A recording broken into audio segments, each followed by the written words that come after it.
Sir এখন কি করবো স্যার?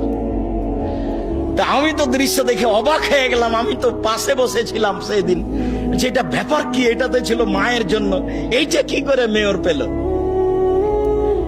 এটা তো মায়ের জন্য ছিল, কিভাবে এখানে চলে আসলো? অথচ মায়ের সামনে এভাবে যাওয়ার কথা আল্লাহ বলছে। আবার বলছেন শেষের দিকে, অকুল রব্বির হামহুমা কামা রাব্বায়ানি সগীরা। হে আল্লাহ, তুমি আমার পিতা মাতাকে ওইভাবে দেখো বাল্য অবস্থায় আমাকে যেভাবে দেখেছিল, যার কারণে আপনাকে আমি সলাতের শেষে সালাম ফিরার পূর্বে একটা দোয়া পড়ার জন্য পরামর্শ দিয়েছি, মনে আছে কি? রব্বির হামহুমা কামা রাব্বায়ানি সগীরা। আর এটা যেন মনে থাকে, এর জন্য কি বলেছি বলেন তো দেখি? জাযাকাল্লাহ খায়ের। 2 রাকাত সালাত আদায় করতে হবে।